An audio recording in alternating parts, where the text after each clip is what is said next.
Hello friends, मिठू kitchen blog से आपनादेर स्वागत। आज के आमी डिम और कचु दिए दारुण मजार एक रेसिपि बनिए देखाबो। এই সময় বাজারে কিন্তু খুবই কচু উঠেছে, তাই ভাবলাম কচু দিয়ে একটা রেসিপি শেয়ার করা যাক।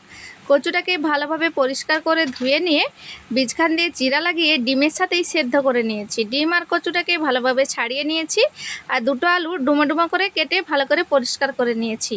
তারপরে কড়াইয়ের মধ্যে সরষে তেল দিয়ে ডিমটাকে আলুটাকে ভালো করে একটু নুন আর হলুদ দিয়ে ভেজে নেব, লাল লাল করে একটু ভেজে নেব।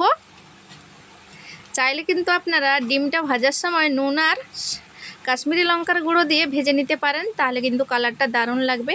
আর চাইলে কিন্তু ডিমটাকে আরও বেশি করে লাল লাল করে ভেজে নিতে পারেন, আমি বেশি লাল লাল করে ভাজবো না। তো ডিমটা আলুটা ভেজে নিচ্ছি, তারপরে আমি আপনাদের দেখাচ্ছি। এই বর্ষার সিজনে বাজারে প্রচুর পরিমাণে কচু উঠেছে। কচু খেতে ভীষণই ভালো লাগে। কচু কিন্তু আমার একটা ফেভারিট কচু। কচুটা কিন্তু এই আমরা যেখানে থাকি সেখানে কচুর প্রচুর দাম, আর কচুগুলো কিন্তু ভালোভাবে সেদ্ধ হতে চায় না, আর যখনই সেদ্ধ হয় একেবারে বেশিভাবে সেদ্ধ হয়ে যায়। তো ডিমটা দেখুন আমি লাল লাল করে ভেজে তুলে নিচ্ছি। তারপরে আমি আলুটাকে একটু লাল লাল করে ভেজে তারপরে তুলে নেব। আজকে কিন্তু আমি বেশি মশলা ব্যবহার করব না। তো আলুটাও লাল লাল করে ভাজা হয়ে গেছে, তুলে নিচ্ছি। আর আমি তেল দেব না, এই তেলের মধ্যেই আমি রান্নাটা করব।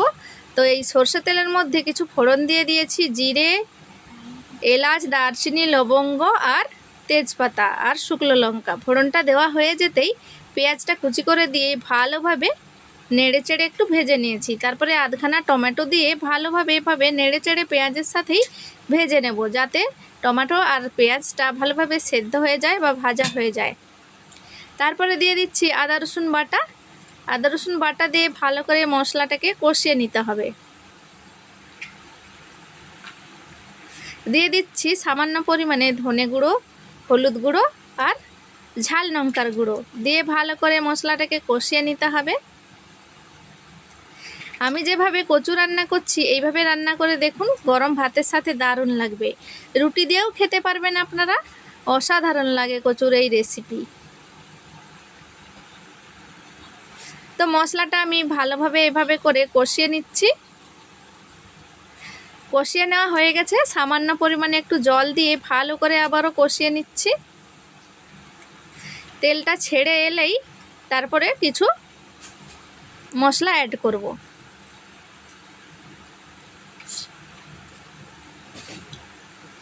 তো দেখুন ভালোভাবে কষানো হয়ে গেছে, তেলটাও ছেড়ে এসেছে।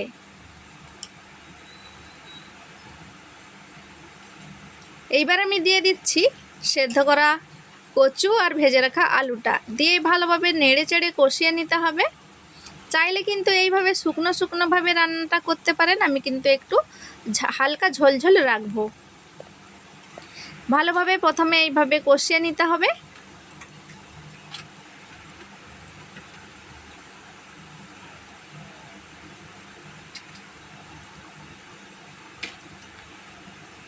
তারপরে দিয়ে দিচ্ছি পরিমাণ মতো নুন আর সামান্য কয়েক দানা চিনি দিয়ে ভালো করে নেড়েচেড়ে আবারও কষিয়ে নিচ্ছি।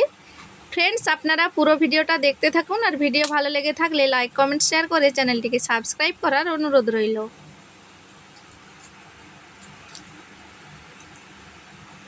তারপরে কষানোর পরে দিয়ে দিচ্ছি পরিমাণ মতো জল। জলটা দিয়ে ভালো করে নেড়েচেড়ে নিতে হবে বা মিশিয়ে নিতে হবে।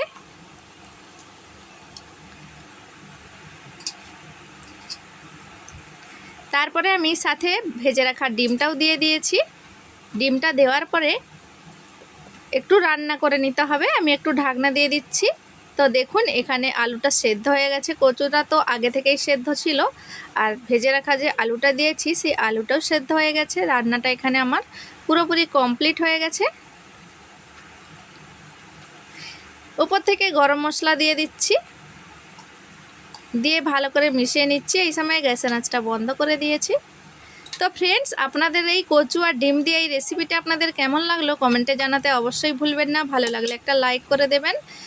তো ফ্রেন্ডস, এখানেই ভিডিওটি আমি শেষ করছি। দেখা হবে পরবর্তী ভিডিওতে। ভালো থাকবেন, সুস্থ থাকবেন।